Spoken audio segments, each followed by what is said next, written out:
കഴിഞ്ഞ ദിവസം നമ്മളുടെ വിദേശകാര്യ secretary Vikram Misri parliament committee അംഗങ്ങൾക്ക്, അതായത് എല്ലാ രാഷ്ട്രീയ പാർട്ടികളിൽ പെടുന്ന അംഗങ്ങൾക്ക് കാര്യങ്ങൾ വിശദീകരിക്കുന്ന ഒരു യോഗം വിളിച്ചുകൂട്ടുകയുണ്ടായി.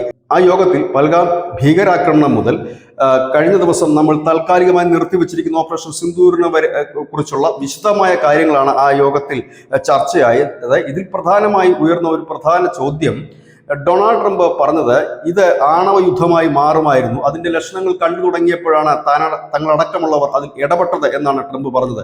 ഇതിനെക്കുറിച്ചായിരുന്നു അംഗങ്ങൾ മിസ്ട്രിയോട് ചോദിച്ചത് അത്തരത്തിലൊരു നീക്കം പാകിസ്ഥാന്റെ ഭാഗത്തുനിന്നുണ്ടായിരുന്നോ, ആണവായുധം പ്രയോഗിക്കുന്നതിന്റെ ലക്ഷണങ്ങൾ എന്തെങ്കിലും അവർ കാണിച്ചിരുന്നോ എന്ന് അദ്ദേഹത്തോട് ചോദിച്ചു. ഇത് ഇന്ത്യക്കാർ മുഴുവൻ ചോദിക്കാൻ ആഗ്രഹിക്കുന്ന ഒരു ചോദ്യവും കൂടിയാണ്. ഏതായാലും മിസ്ട്രി അതിന് മറുപടി നൽകിയിരിക്കുന്നത് ആണവ സിഗ്നൽ സംബന്ധിച്ച് അല്ലെങ്കിൽ ആണവ സിഗ്നലിംഗ് സംബന്ധിച്ച് യാതൊന്നും പാകിസ്ഥാന്റെ ഭാഗത്തുനിന്ന് ഉണ്ടായിരുന്നില്ല, പരമ്പരാഗതമായ രീതിയിൽ തന്നെയായിരുന്നു ആക്രമണങ്ങളെല്ലാം തന്നെ എന്ന് പറയുകൂടി ചെയ്യുമ്പോൾ ഏതായാലും അത്തരത്തിലൊരു വാദഗതി ഇതോടുകൂടി മുനയൊടിയുകയാണ്. ഒരു ആണവ യുദ്ധത്തിലേക്ക് കടക്കുമായിരുന്നു എന്ന ട്രംപിന്റെ തള്ളല് ഇതോടുകൂടി തകരുന്നു എന്ന് വേണം പറയാൻ. അതിന്റെ ഒരു ഭാഗത്തിലാണ് താൻ ഇടപെടേണ്ടി വന്നതെന്നൊക്കെയാണ് ട്രംപ് പറഞ്ഞത്. പക്ഷെ അങ്ങനെ ഒരു സിഗ്നൽ അവിടെ നിന്ന് പാകിസ്ഥാനിൽ നിന്ന് ഉണ്ടായില്ല എന്നാണ് വിക്രം മിശ്രി പറഞ്ഞത്.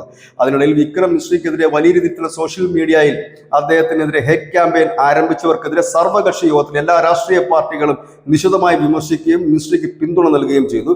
വളരെ മോശമായ കാര്യമാണിത്, അംഗീകരിക്കാൻ കഴിയില്ല എന്ന് കക്ഷി രാഷ്ട്രീയ ഭേദമന്യേ എല്ലാ രാഷ്ട്രീയ പാർട്ടി നേതാക്കളും പറഞ്ഞു. ന്യൂസ് ഡെസ്ക് മുസ്ലിം മലയാളം.